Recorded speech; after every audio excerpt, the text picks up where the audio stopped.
Johann Wolfgang von Goethe was a German poet, playwright, novelist, scientist, and statesman, widely regarded as the greatest and most influential writer in the German language. American philosopher Ralph Waldo Emerson selected Goethe as one of 6 representative men, along with Plato, Napoleon, and Shakespeare. Goethe's work had a profound and wide-ranging influence on Western literacy, politics, and philosophical thought from the 18th century to the present day. His poems were set to music by many composers including Mozart, Beethoven, and Wagner, and I'd like to start off today by reciting his poem called The King of Thule, written in 1774 by Johann Wolfgang von Goethe. There was a king in Thule, was faithful till the grave.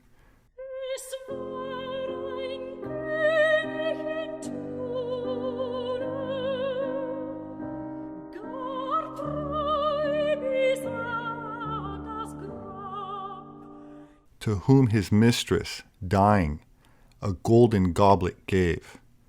Dem Sterben seine Bohne, einen goldenen Becher gab. Naught was to him more precious. He drained it at every bout. Es ging ihm nichts darüber,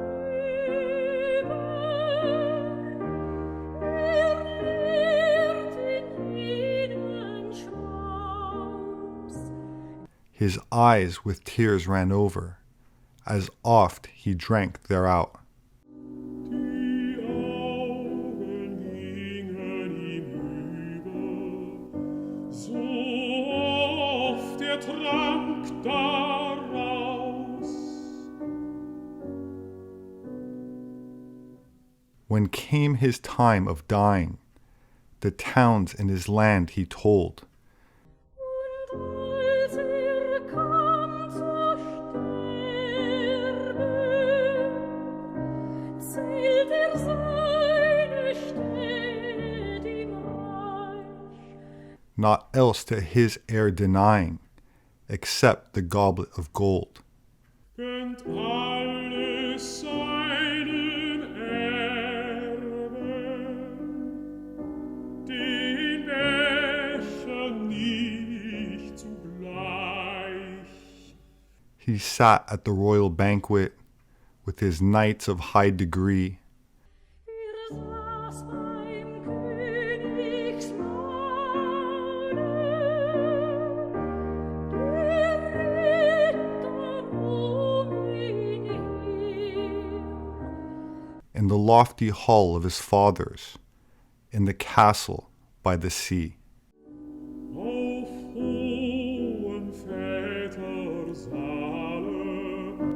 dort auf dem Schloss am Meer.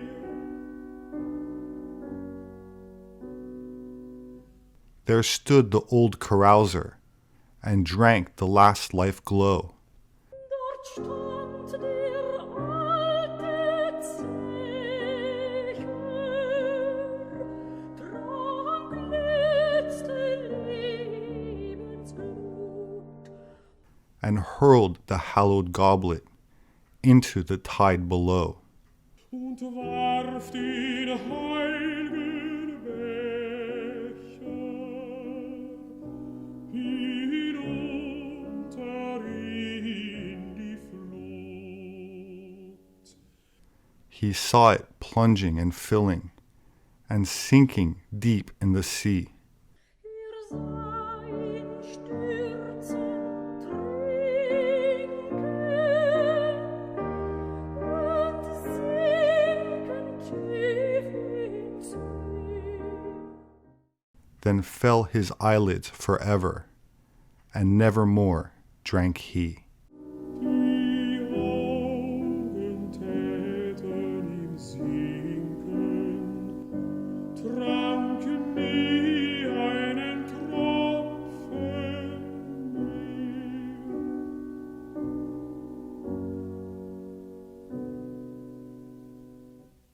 Goethe was a free thinker who believed that one could be inwardly Christian without following any of the Christian churches, many of whose central teachings he firmly opposed, sharply distinguishing between Christ and the tenets of Christian theology, and criticizing its history as a, quote, hodgepodge of fallacy and violence.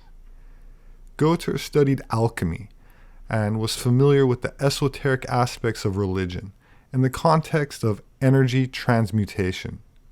He was a Freemason, but one shouldn't assume that the Masonry practiced by his Amalia Lodge, called Rite of Strict Observance, was the same as the Masonry practice today.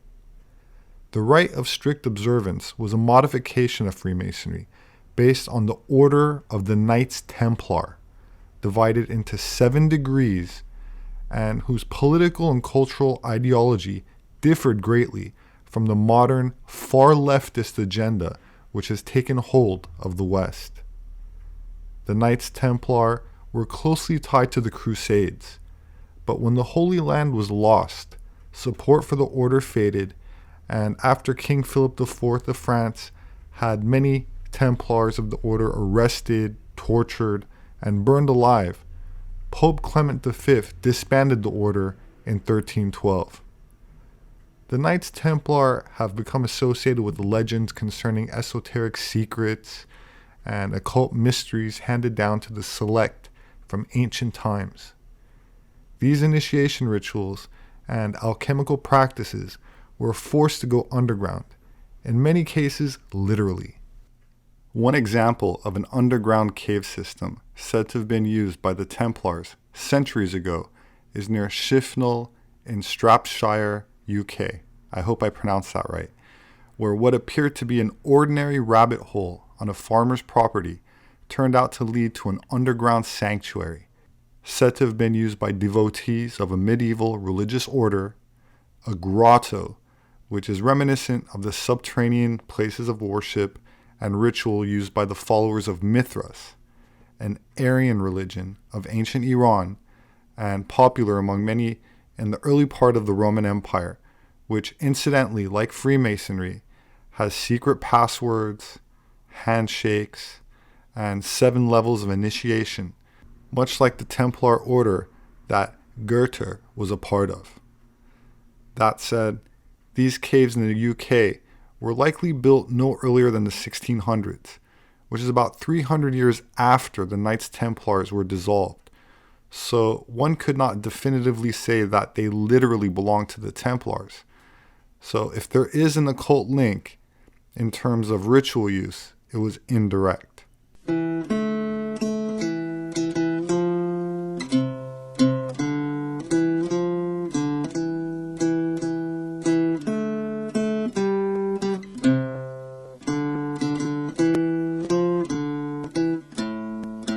During the summer of 1998, cave explorers confirmed that a linked cave system, some 15 miles in length, runs underneath North Wales. German archaeologist Dr. Heinrich Kusch, in his book Secrets of the Underground, Door to the Ancient World, revealed that tunnels were dug under literally hundreds of Neolithic settlements all over Europe, and the fact that so many tunnels have survived 12,000 years indicates that the original network must have been engineered and constructed on a truly massive scale. Dr. Kusch compares these hidden or forgotten tunnels to ancient highways beneath the surface, and only a small fraction have been explored or documented. The discovery of a vast network of tunnels suggests that Stone Age humans were not just spending their days hunting and gathering, but the true actual purpose of the tunnels is still a matter of speculation.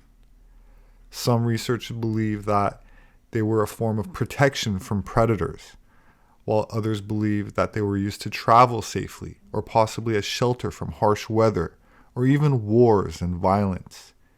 Since there's no conclusive answer as to how deep they go, some have even proposed that they may lead to vast, hollow caverns below the earth, subterranean chambers, which may have been the source to myths and legends about places like Agartha, Asgard, or inner Earth. Dr. Cush insists that the empirical evidence of these Stone Age highways, as he calls them, has recently increased with the exploration of dozens of Neolithic settlements scattered from Scotland to Turkey, with most of these underground systems having been dated to the late Pleistocene or the end of the last ice age. Dr. Henrik Cush says in regards to the new evidence regarding the many miles of tunnels that he's investigated, and I quote, "Across Europe, there were thousands of them, from the north and Scotland down to the Mediterranean. And in some places, there's small rooms, storage chambers, and seating areas. They don't all link up, but taken together, it's a massive underground network. In Bavaria, in Germany alone, we have found 700 meters of these underground tunnel networks. In Syria and Austria, we found 350 meters across Europe. There are thousands of them, from the north in Scotland down to the Mediterranean in Spain and North Africa, with others reported even in the Sahara. And some archaeologists believe the network was a way of protecting man from predators. Others maintain that they were periodic cataclysms from which Europeans took subterranean refuge.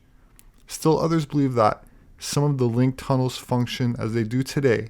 They allow for people to travel safely regardless of wars or violence or weather conditions on the surface. Dr. Heinrich Cush believes that the church often built these beautiful stone chapels by the entrances, perhaps because they were fearful by the heathen legacy that the tunnels might have represented, and they wanted to negate their influence. Or there could be another reason they did that. According to mythological traditions, underground sites were mostly referred to as entrances to the underworld. And we find such references all around the world. And although most of us think of the underworld as a representation of hell, and therefore an imaginary or spiritual place for bad people to go, but in reality, in ancient religions, that was not the case. And the underworld was a place where the dead did go, but it was a place with physical entrances, with guards, with buildings, with cities. And one of the most famous underground cities is the city of Agartha, a legendary subterranean empire that's supposed to be deep inside of the earth. And Central Asia is the likely origin of those legends. And it's said that they're still in contact through places such as Tibet, where the Dalai Lama lives, or lived. Theosophists refer to Agartha as a vast complex of caves and an underground network that was inhabited and largely man-made. In Greece, we have the myth of Hades and the underworld, a realm where gods and heroes lived. In the Mayan mythology, we have the mythical underground city of Xibalba, roughly translated as a place of fear, which was inhabited by superheroes and gods, and the civilization supposedly vanished around the Middle Ages. The entrance of this world was thought to be located somewhere in Guatemala, and a description of the structures and location within Xibalba are described in the Popol Vuh. The Hopi Indians maintain that their ancestors did not arrive from the north over a land bridge from Asia, nor do they believe that they arrived to the New World by boat, but instead, their origin myths tell the story of how they climbed onto the surface from the underworld. The specific location where the Hopi claim they emerged from took place in their legends deep inside the Grand Canyon, an enchanted opening from the mysterious recesses of the earth. Native American folklore states that the Grand Canyon was formed as a result of a great deluge which had drowned the previous third world, and Hopi cosmology specifies that this canyon was the exact place where the Hopi emerged from their subterranean refuge after a great flood had destroyed the previous age. There are several inner world entry points that are said to be located on their land in the canyon. One of them is very revered and honored in ceremony as the dwelling of an ancient parent race, and this sacred site is strictly off limits to all but the Hopi people themselves. In Irish legends, we read about the people named the Tuatha De Danann, people of the goddess Danu, a race who moved underground when another race arrived on the island, and those people in today's myths are often referred to as fairies, similar to the mystical populations said to have existed in Maori legends on the islands of New Zealand. In Norwegian mythology, we have dwarves, beings of the underground associated with craftsmanship. Different races of dwarves were the ones that supplied the gods with weapons.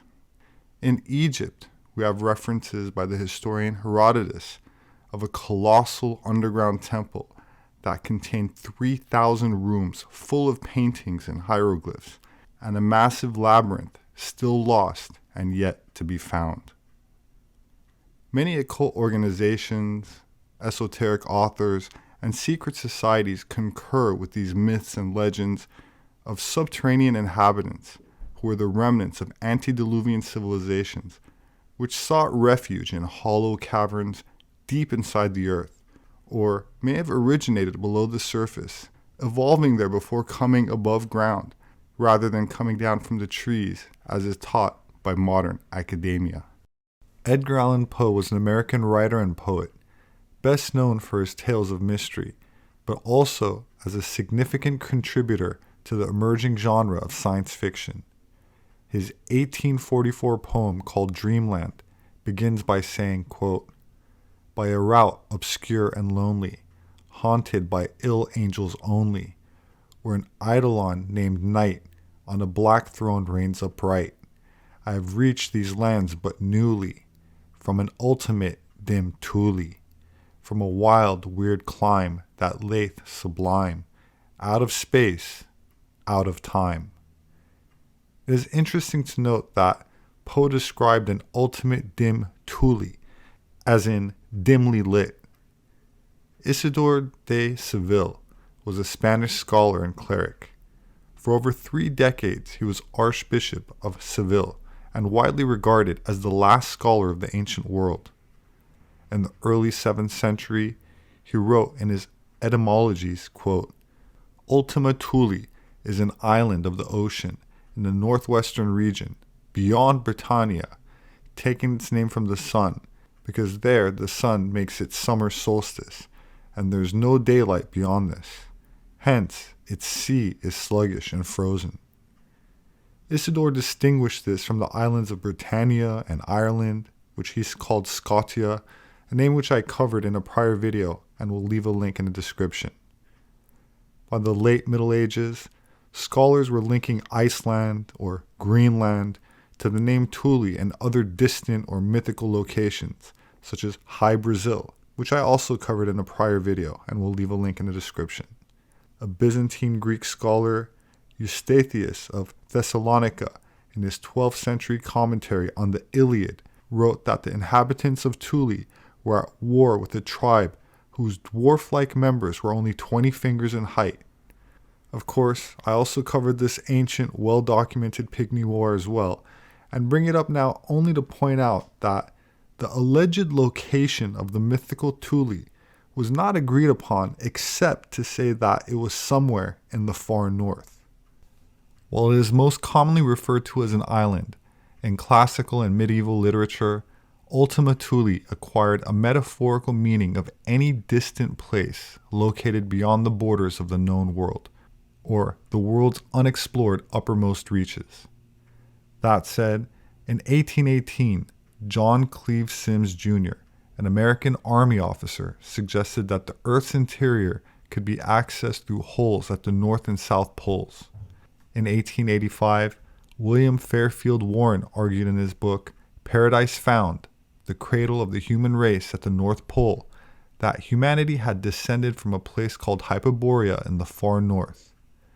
The father of the Indian independence movement, Bal Gangadhar Tilak, who even appears on his own stamp, claimed that after the destruction of their original Arctic home, survivors roamed the northern parts of Europe and Asia in search of land suitable for new settlements, eventually migrating to India and that the ancestors of India's ancient Vedic civilization once lived in the Arctic region.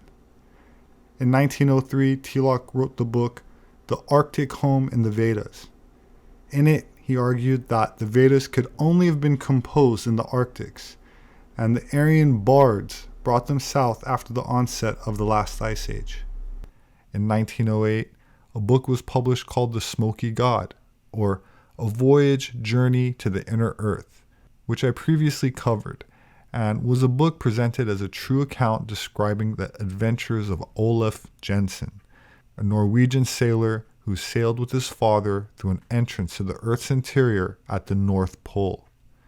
I also covered a book called Etidorhpa, published in 1895, which also explored the notion of vast inhabited caverns, dimly lit by glowing fungus that existed below our feet. Geoffrey of Monmouth was a British cleric and one of the major figures in the development of British historiography and the popularity of tales of King Arthur. He described Ultima Thule as experiencing, quote, an eternal spring, green throughout seasons. The German Thule Society, an occultist order that was founded in Munich shortly after World War I, did not necessarily hold fast to the notion that a green and perpetually spring-like land had ever existed at the North Pole, but rather they thought perhaps it could have existed beneath it. And so throughout their literature can be seen references to concepts pertaining to inner Earth. This notion of the original myths and legends about Thule being a subterranean land, accessible through either of the polar regions, whether as an island or not, is mirrored in the theories and behavior of the National Socialists, who not only had top secret maps that were leaked to the public after the fall of the Soviet Union of vast, habitable or inhabited lands inside of the Earth, which they allegedly were able to reach through the use of their U-boats or submarines, but actually built bases below the ice at the entrance to these underground kingdoms, which the Allied forces under the command of Admiral Byrd unsuccessfully attacked in 1946 and 47 in a still classified military invasion of Antarctica called Operation High Jump. Vril, The Power of the Coming Race, was a novel by Edward Bueller Lytton, published in 1871, about a psychically and technologically advanced subterranean race that utilized a universal energy called Vril, which can be equated to chi or ki in the East and prana in India. Some authors, notably Helena Blavatsky, William Scott Elliott, and Rudolf Steiner, accepted the book as based in part on occult truth, as did occult secret societies in Germany, most notably the Vril Society, which conducted research into psychic and metaphysical phenomena, as well as free energy technology. The novel centers around a young, independent, unnamed, wealthy traveler who visits his friend, who's a mining engineer. They explore a mine together, and the narrator reaches the bottom of the chasm safely, but the rope breaks and his friend is killed. The narrator finds his way to a subterranean world occupied by beings who seem to resemble angels. He befriends the first being he meets, who guides him around a city that is reminiscent of ancient Egyptian architecture. The hero discovers that these beings, who call themselves Vrilya, have great telepathic and other parapsychological abilities, such as being able to transmit information, get rid of pain, and put others to sleep. The narrator soon discovers that the Vrilya are descendants of an antediluvian civilization who live in networks of caverns linked by tunnels. Originally surface dwellers, they fled underground thousands of years ago to escape a massive flood and gained greater power by facing and dominating the harsh conditions of the earth.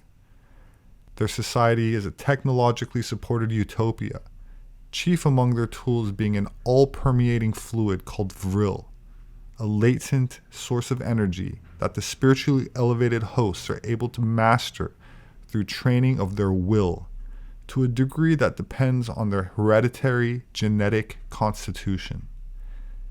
This mastery gives them access to extraordinary force that can be controlled at will, which includes the ability to heal and cure, but also to destroy. Its light is said to be steadier, softer, and healthier than that from any flammable material. Vril can also be used as a power source for animating mechanisms and can be harnessed and transmuted, then controlled by mental concentration.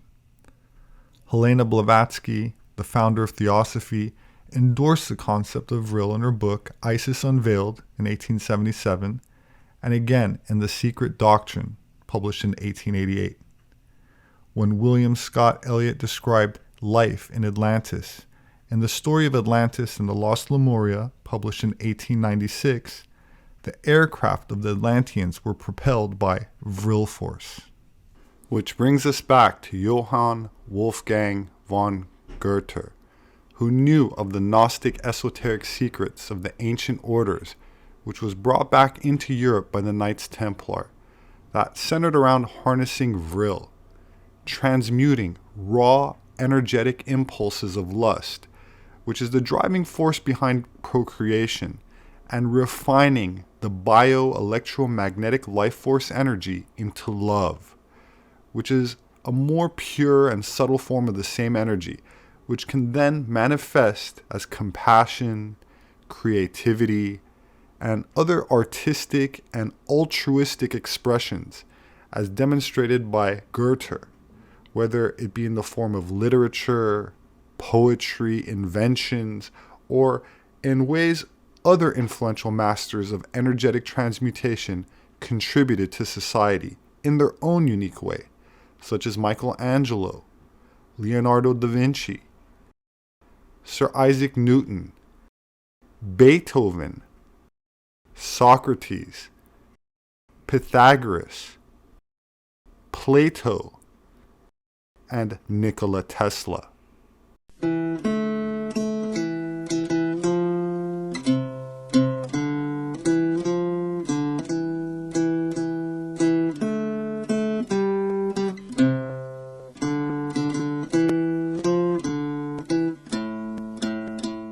My name is Robert Sepehr. I'm an anthropologist.